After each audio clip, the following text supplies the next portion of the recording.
Hello students, hope you all are very well. So आज मैं topic कराने जा रहा हूँ पोटेंशियोमीटर। ठीक है, तो पोटेंशियोमीटर क्या होता है आपका? पोटेंशियोमीटर यही स्पेलिंग है क्या?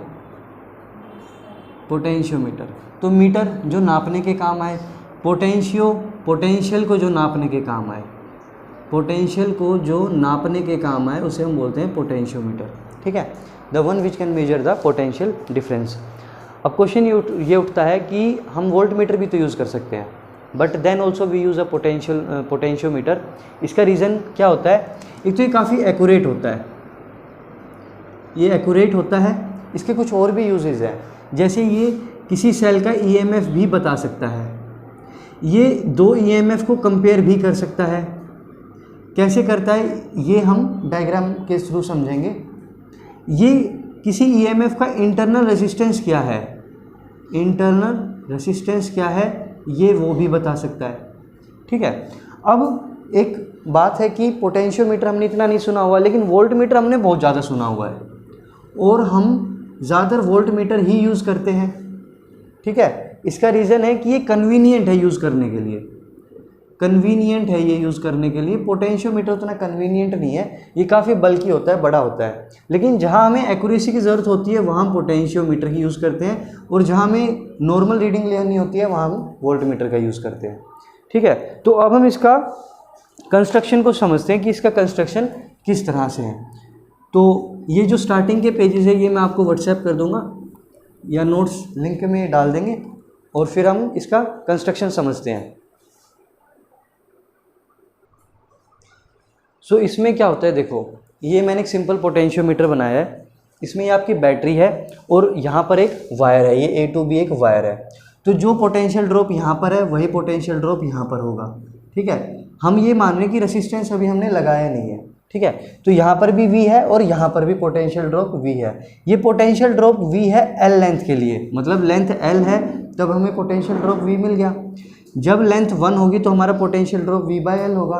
इस V/L को ही हम क्या बोलते हैं? पोटेंशियल ग्रेडियंट बोलते हैं, पोटेंशियल ग्रेडियंट। ठीक है, और अगर मुझे सिर्फ इतनी सी लेंथ का निकालना है जो कि x डिस्टेंस की है, तो उसे हम बोलेंगे x लेंथ के लिए हमारा पोटेंशियल ग्रेडियंट कितना हो जाएगा? x into V/L। ठीक है, ये बात समझ आ गई। x के लिए हमारा पोटेंशियल ड्रॉप क्या है? x इंटू V/L, और V/L होता है हमारा पोटेंशियल ग्रेडियंट। ठीक है, यहाँ तक बात समझ आई। अब ये तो हमने इजीली बनाया है, लेकिन ये जो वायर होती है ना, असल में इतनी लंबी होती है कि हम इसको A से B तक यूँ बनाते हैं, ऐसे ऐसे ऐसे ऐसे, यूँ एक लंबी वायर होती है। मतलब अगर आप असल में देखोगे तो ये वायर आपकी कुछ इस तरह से मिलेगी। ये वायर आपकी लंबी मिलेगी, क्योंकि क्या होता है कि लॉन्ग वायर हमें इसलिए लेनी होती है ताकि ज़्यादा एक्यूरेसी आ सके। ये हमने एक शॉर्ट वायर इसलिए लिए ताकि हमारा काम हो सके। एनसीईआरटी में आपको ऐसा डायग्राम मिलेगा, बोर्ड्स में भी आप ऐसा ही डायग्राम बनाओगे। मैं आपको बुक में शो कर देता हूँ कहाँ पर किस तरह का डायग्राम है। पहले हम इससे समझ लेते हैं इजीली। ठीक है,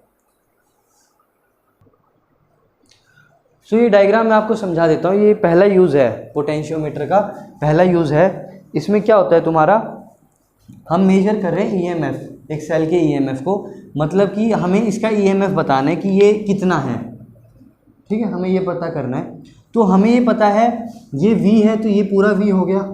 ठीक है, तो potential from A to C, यहाँ से यहाँ तक, ठीक है, वो हमारा क्या आया था? V/L इंटू एक्स, ये आ गया था। अगर ये पोटेंशियल और ये पोटेंशियल सेम हो गया तो यहाँ से करंट फ्लो ही नहीं करेगा, गैल्वेनोमीटर में कुछ डिटेक्शन ही नहीं होगी। अगर गैल्वेनोमीटर में कोई भी आपका ये स्विंग नहीं करता है, गैल्वेनोमीटर बिल्कुल स्टैग्नेंट हो जाता है, इसका मतलब क्या हुआ? इसके अंदर करंट फ्लो ही नहीं कर रहा। वो केस तभी पॉसिबल है जब इसका पोटेंशियल और इसका पोटेंशियल सेम हो जाए। इसका पोटेंशियल हमें E दिया हुआ है, यहाँ से यहाँ तक मान लो मैं इसको दे देता हूँ B और D का पोटेंशियल क्या है? EMF ऑफ B और D क्या है? E है। अगर ये और ये दोनों सेम हो गए तब आपका करंट फ्लो नहीं करेगा। गैल्वेनोमीटर क्या होता है? जो डिटेक्ट करता है, एमीटर होता है, मेजर करता है। ठीक है, तो अगर E V/L इंटू एक्स के बराबर हो गया तो करंट फ्लो नहीं करेगा। ठीक है, मतलब कि मैं इस जॉकी को कभी इधर कभी इधर कभी इधर ऐसे शिफ्ट करता रहूँगा, और जहाँ पर ये शिफ्ट जहाँ पर ये इस तरह से मैंने इसको टच कराया, जहाँ पे गैल्वेनोमीटर ने शो नहीं किया कोई भी डिफ्लेक्शन, वहाँ पर ही आपका ई और ये बराबर हो जाएगा। मतलब कि सिर्फ हमें बस लेंथ पता होनी चाहिए, एक्स, वी बाई एल तो पता ही चल जाएगा। फॉर एग्जांपल मान लो ये 20 वोल्ट का है, मान लो लेंथ तुम्हारी 10 मीटर है, तो वी बाई एल कितना हो गया 20/10, ये 2 हो गया, ठीक है। और ये हम ऐसे टच करा के हम देखते रहेंगे कि भाई यहाँ पर टच कराया नहीं, अभी डिफ्लेक्शन है, यहाँ टच कराया डिफ्लेक्शन है, यहाँ टच कराया डिफ्लेक्शन है, यहाँ कराया अब डिफ्लेक्शन नहीं है, डिफ्लेक्शन नहीं है। कितना है ये सेंटीमीटर, मान लीजिए 4 मीटर का है, तो आपका ईएमएफ कितना हो गया 8 वोल्ट, है ना। तो इस तरह से मैंने ईएमएफ को कैलकुलेट कर लिया यूजिंग पोटेंशियोमीटर। दोनों पोटेंशियल सेम होने का मतलब आप समझते हैं, जैसे टंकी में दोनों में लेवल बराबर है तो पानी ना इधर फ्लो करेगा ना इधर फ्लो करेगा। ये तभी पॉसिबल है जब दोनों में लेवल सेम हो जाए, तो यहाँ पर लेवल और यहाँ पर लेवल सेम हो जाएगा। यहाँ पर हम मैनुअली कर रहे हैं और यहाँ का ऑलरेडी पता ही है, तो जब दोनों का बराबर हो जाएगा, ये हमने कैलकुलेट कर लिया था, इसको हमने इसके बराबर कर दिया तो ई का आ गया वैल्यू, ठीक है। तो ई क्या आ गया V by L into x. आगे बात समझ, छोटे मोटे क्वेश्चन कर लेते हैं इसके ऊपर। ये डायग्राम ये है इजीली समझने के लिए, लेकिन बोर्ड में आप ऐसा बनाएंगे, एनसीईआरटी में बना हुआ है, ठीक है। उसमें जो ये वायर है ना, ये वाली वायर, इसको मैंने बार बार इस तरह से बेंड कर दिया है, ठीक है। बेंड इसलिए किया है ताकि हमें ज़्यादा लॉन्ग वायर मिल सके, राइट। और यहाँ पर हम जॉकी को इधर टच कराते रहेंगे, और जहाँ पर जॉकी ज़ीरो, ये आपका गैल्वेनोमीटर ज़ीरो शो करेगा, वही आपका यहाँ पर जो ये ईएमएफ है वही आपका बराबर हो जाएगा इस वाले ईएमएफ के, और हमें ईएमएफ पता चल जाएगा भाई आपका जो ईएमएफ है वो कितना है, ठीक है। तो ये आप बना लेंगे।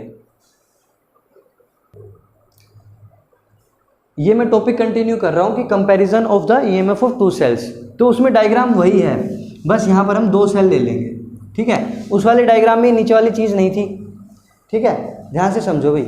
नीचे वाली चीज़ नहीं थी, सिर्फ ऊपर का ये था, नीचे वाला था ही नहीं, और ये सर्किट क्लोज था, ठीक है। तो अब हम क्या कर रहे हैं, ये हम ले रहे हैं की K1 और की K2। तो जब हमारा K1 क्लोज हुआ और K2 हमारा ओपन था, तो ये पिछले वाला ही बन गया, ठीक है। तो वहाँ से हम क्या लिख सकते हैं, वहाँ से हम क्या लिख सकते हैं कि E1 जो हमारा है वो है V बाय L इंटू में मान लेते कोई लेंथ L1 तक आपका डिफ्लेक्शन शो नहीं कर रहा, तो V by L into L1 हो गया, जो पिछले वाले में किया था, अभी अभी किया था हमने, ठीक है। इसी तरह से हमारा E2 आ जाएगा। अब हमने इसको तो ओपन कर दिया और इसको क्लोज कर दिया।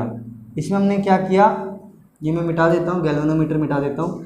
अब हमने क्या किया, अब हमने ये किया है कि K1 को तो ओपन कर दिया और K2 को मैंने क्लोज कर दिया, ठीक है। जब K2 को मैंने क्लोज किया तो इस बार हमारा E2 क्या हुआ V बाय L, और इस बार डिफ्लेक्शन L की जगह कहीं L2 पर हो जाएगी, मान लेते हैं यहाँ पर हो जाती है, तो E2 क्या आ गया, ये आ गया, ठीक है। E1 हमारे पास V by L into L1 आ गया, यहाँ पे डिफ्लेक्शन शो नहीं हो रही। E2 हमारे पास V by L into L2 आ गया, यहाँ पे अब L2 पर हमारी कोई डिफ्लेक्शन शो नहीं हो रही। ये इक्वेशन 1 आ गई, ये इक्वेशन 2 आ गई, ठीक है।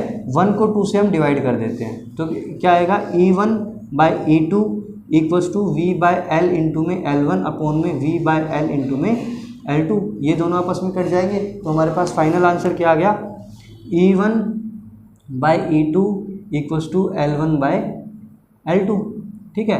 मतलब कि देखो मुझे L1 L2 पता है और एक EMF पता है, तो मैं दूसरे E को कैलकुलेट कर सकता हूँ, या L1 L2 पता है तो मैं कंपेयर भी कर सकता हूँ, ठीक है। यही तो है कंपैरिजन ऑफ द सेल्स, हम दोनों के EMF को कंपैरिजन कर सकते हैं अलग अलग L निकाल कर।